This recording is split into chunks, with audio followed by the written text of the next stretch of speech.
What if the world's most powerful people had a public plan to reboot the entire global economy? Well, they do, and they call it the Great Reset. Now, this isn't some backroom conspiracy, it's the official agenda launched by the World Economic Forum back in June 2020.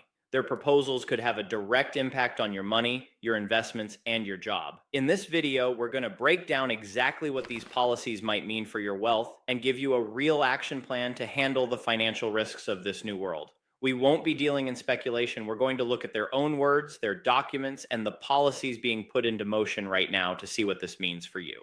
The architects of this plan, like World Economic Forum founder Klaus Schwab, say this is a necessary response to a world fractured by crisis. They argue the pandemic revealed deep flaws in our global system, giving us a unique window of opportunity to reimagine, rebuild, redesign, reinvigorate, and rebalance our world. They talk about creating a more fair, sustainable, and resilient future. It all sounds pretty noble, doesn't it? But when you start to peel back the layers of positive language, you find a blueprint that some critics worry could lead to one of the biggest transfers of wealth and power in modern history. The big question we have to answer is a more resilient and equitable world for whom? The details suggest that the financial freedom and autonomy of the average person could be at stake. Let's look at the three main pillars of this agenda and see how each one could pose a direct challenge to your financial well-being. So, what exactly is the Great Reset? At its heart, it's a proposal by the World Economic Forum, or WEF, to fundamentally restructure the world's economy and social contracts. Launched in mid 2020, it uses the global pandemic as a reason for a radical overhaul.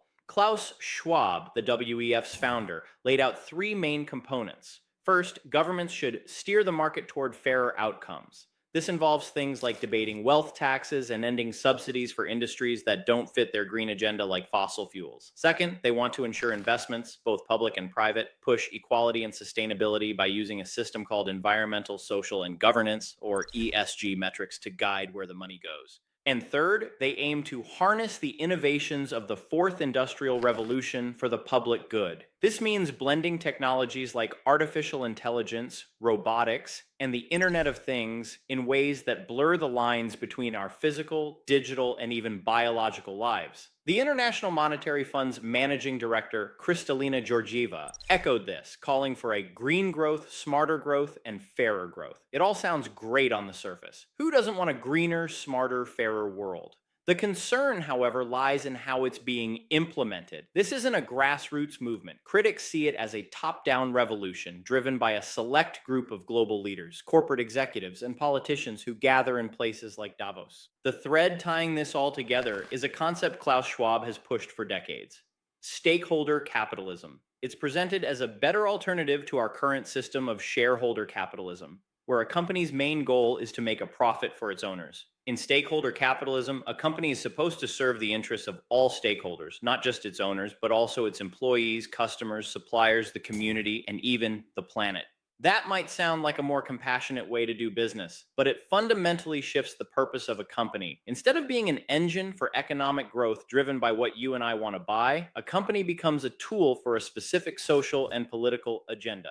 A business's success is no longer just measured by the value it creates, but by how well it scores on a set of centrally defined goals, like ESG ratings. This can create a system where corporate and government power merge, blurring the lines between public and private. The priorities are set not by the free market, but by the architects of this new vision. This isn't just a theory, it's a plan to re-engineer the global economy. And one of the first things in its sights is the most personal part of your life: your money. So, what could all this mean for you, your family, and your savings? Let's break it down into three areas where this agenda could pose a direct financial threat: your money, your investments, and your job. Threat number one: the war on cash and the rise of CBDCs. The first and most immediate risk is to the very nature of money itself. For years, there's been a quiet push for a cashless society. We're told it's about convenience, hygiene, or stopping criminals. But with the Great Reset, this push has gone into overdrive with the development of central bank digital currencies, or CBDCs. A CBDC isn't like Bitcoin. It's a digital version of a country's currency, issued and controlled directly by the central bank. Think of a digital dollar, a digital euro, or a digital yen in a government managed account. As of late 2025, over 130 countries, representing 98% of global GDP, are exploring, piloting, or have already launched a CBDC. The European Central Bank, for example, has moved past its 2 year preparation phase, and a potential launch could happen around 2029 pending legislation. Why is this so concerning? Because it opens the door to total financial surveillance and control. With a CBDC, every single transaction you make could be recorded on a central ledger. Every coffee, every book, every donation, it could all be tracked, potentially ending financial privacy as we know it. But it could go further than just surveillance. CBDCs are programmable. This means the central bank could set rules on how, when, and where you spend your money. Imagine your funds having an expiration date to force you to spend and stimulate the economy. Imagine being blocked from buying things deemed bad for the environment, like too much gasoline or red meat. Imagine your account being frozen instantly if you express an opinion the government doesn't like. This isn't just a far fetched idea. Critics point to China's digital yuan pilots as an example of how this technology could be integrated with a social credit system. While many central banks, including in Europe, say they are building in privacy features, the underlying technology allows for a level of control never before seen in history. A CBDC is the ultimate tool for a centrally planned economy, giving the state immense power over your financial life. It could be the end of cash, and with it, the end of true financial autonomy. Threat number 2, the weaponization of your investments through ESG. The second threat is to your investments and your ability to grow wealth. The Great Reset agenda aims to redirect capital using environmental, social, and governance, or ESG criteria.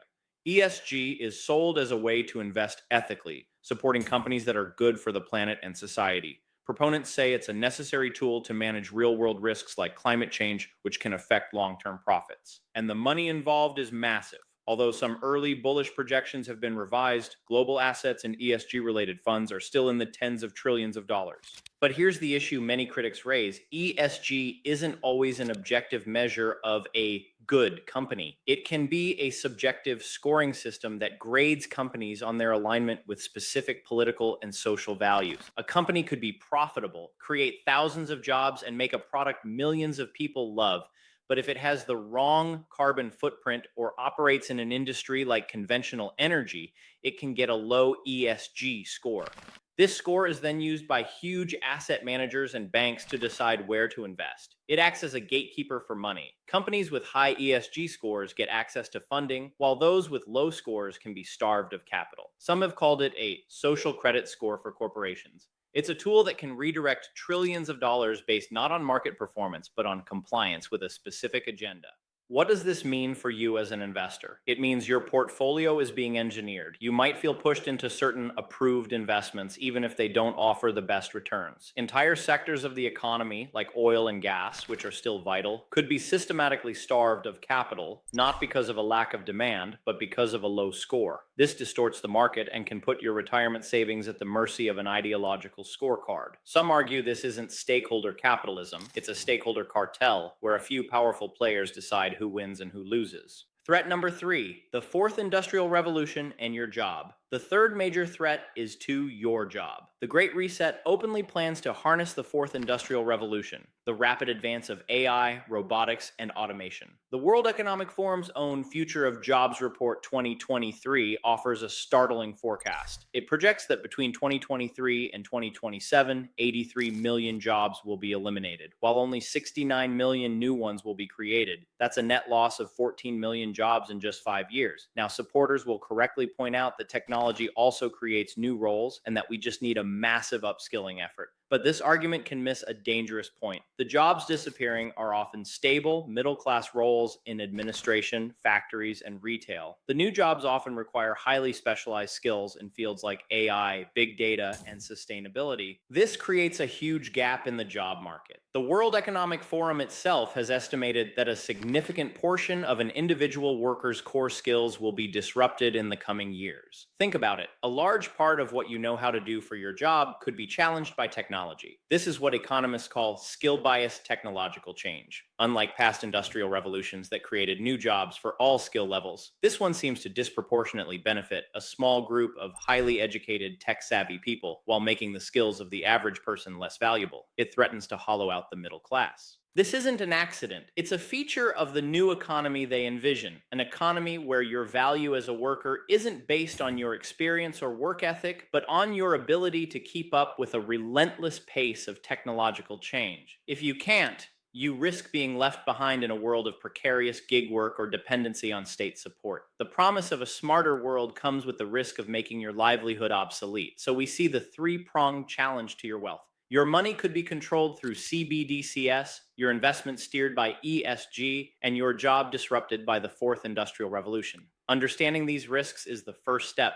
The next is knowing what to do about it. Now that you understand the risks, it's time to take control with a solid financial strategy. The powerful institutions shaping this agenda want you to stay dependent on their system, but true financial sovereignty comes from breaking free. To help you do that, I've created a free guide called the Wealth Defense Blueprint, where I outline the 5 asset classes that offer the most protection against the pressures of the Great Reset. Download it for free right now at the link in the description below and start strengthening your portfolio today.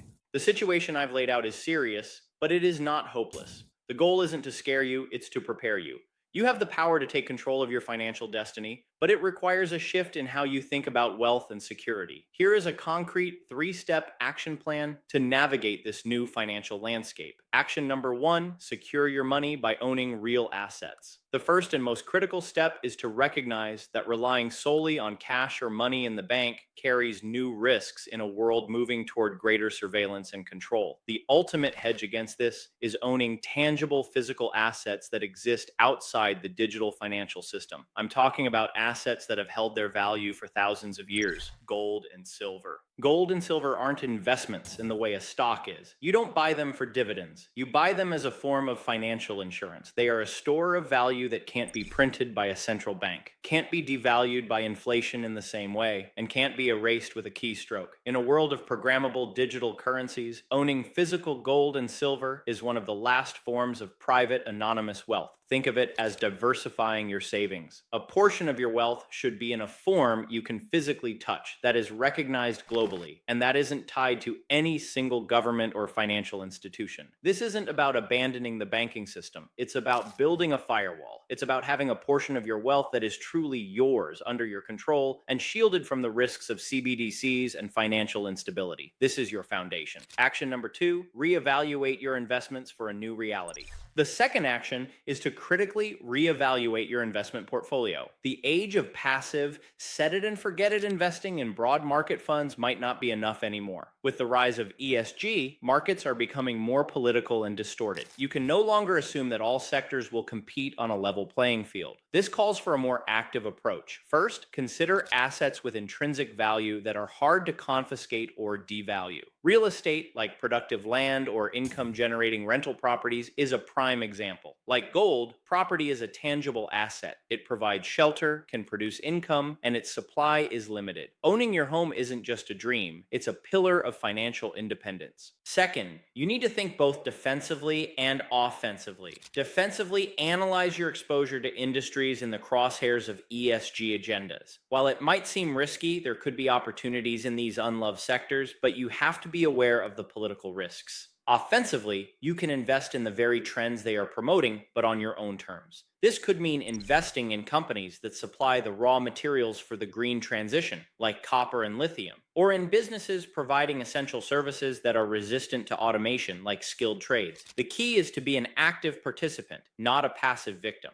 Look for real-world value, not just a high ESG score. Action number 3, future-proof your income by becoming anti-fragile. The third and final action is arguably the most important for your long-term security. You have to future-proof your income. As we've seen, the fourth industrial revolution threatens millions of jobs. Relying on a single job from one employer is now one of the riskiest financial positions you can be in. The goal is to become what Nassim Taleb calls anti-fragile, to build a career and income streams that don't just survive shocks, but can get stronger from them. This means reducing your reliance on a single paycheck. The most practical way to start is by building a side hustle or a small business. This could be freelancing a skill you already have, starting an e-commerce store, or turning a hobby into income. The goal isn't to replace your job overnight, but to create a second independent stream of income that you control. At the same time, you must commit to lifelong learning, but not just any learning. Focus on developing skills that are uniquely human and hard to automate. The WEF's own reports highlight the growing importance of skills like creative and analytical thinking, leadership, and social influence. Technical skills will always be valuable, but it's our uniquely human abilities, our creativity, our emotional intelligence, our complex problem solving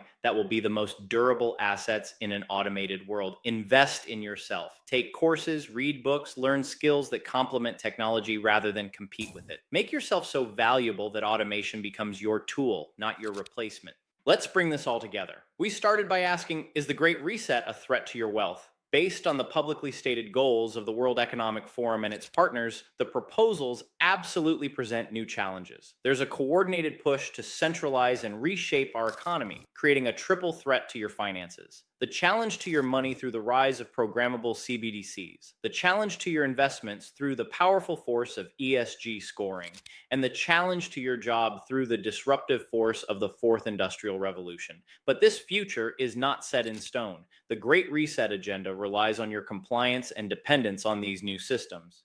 Your path to financial security lies in systematically reducing that dependence. It starts with owning real, tangible assets like gold, silver, and property as a shield against a system of total digital control. It continues with reevaluating your investments, focusing on intrinsic value in a market that is no longer entirely free. And most importantly, it's about future-proofing your income by diversifying your revenue and investing in your most valuable asset, your own human creativity and adaptability. This isn't just about getting rich, it's about staying free. It's about ensuring that you and your family can thrive in a world where financial autonomy is under assault. The game is changing. Now the choice of how you play is yours. What part of this changing world concerns you the most? Is it the move to a cashless society, the impact of ESG on your savings, or the threat of automation? Let me know in the comments below, and if you found this breakdown valuable, please like this video and subscribe to the channel. Thanks for watching.